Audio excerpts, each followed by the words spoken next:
வீட்டில் ஹோம்மேட் போன்விட்டா தீர்ந்துருச்சு. அதுதான் நான் இன்னைக்கு பண்ணியிருந்தேன். அது எப்படி பண்ணலான்னு பார்க்கலாம். ஃபஸ்ட்டு ஒரு பேனில் நம்மளுக்கு தேவையான அளவுக்கு நெய் ஊற்றிட்டு, அதுக்கப்புறம் நம்மளுக்கு தேவையான அளவுக்கு நட்ஸும் ஆட் பண்ணிக்கலாம். இதுக்கு பாதாம் முந்திரி தான்ட்டுன்னு இல்லை, வால்நட் அப்படின்னு எந்த நட்ஸ் வேணும்னாலும் நம்ம ஆட் பண்ணிக்கலாம். லைட்டாக ஹீட் ஆனதுக்கப்புறம் ஒரு பிளேட்டில் ஷிஃப்ட் பண்ணிவிட்டு அதே பேனில் நான் மக்கானா ஆட் பண்ணிக்கிட்டேன். மக்கானாங்கிறது லோட்டஸ் சீடு தான். இது நம்மளுக்கு லோக்கல் சூப்பர் மார்க்கெட்லேயே கிடைக்குது. இது ஹீட் ஆனிச்சு அப்படின்னா நம்ம ப்ரெஸ் பண்ணால் நல்லா மொறுமொறுன்னு ஆகும்.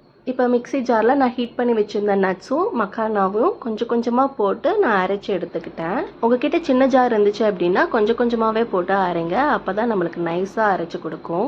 நம்ம அரைச்சி வச்சுருந்த பவுடரை ஒரு பவுலில் நான் ஷிஃப்ட் பண்ணிக்கிட்டேன். நெக்ஸ்ட்டு இதில் நான் நாட்டு சர்க்கரை ஆட் பண்ணிக்கிட்டேன். இப்போ நம்மக்கிட்ட எந்த அளவுக்கு பவுடர் இருக்கோ அதில் பாதி குவான்டிட்டிக்கு நம்ம நாட்டு சர்க்கரை ஆட் பண்ணிக்கணும். ரெண்டும் நல்லா மிக்ஸ் பண்ணதுக்கப்புறம் ஃபைனலாக நான் டேஸ்ட் அண்ட் கலருக்காக கொக்கோ பவுடர் கொஞ்சம் ஆட் பண்ணிக்கிட்டேன். இன்க்ரீடியன்ட்ஸ் பார்த்தோன்னா எவ்வளோ தான். இப்போ நம்மளுக்கு ஹோம்மேட் போன்விட்டா ரெடி ஆயிடுச்சு. இது குழந்தைங்களுக்குலாம் பாலில் கலந்து குடிக்கலாம், பெரியவங்க வேணாலும் குடிச்சிக்கலாம்.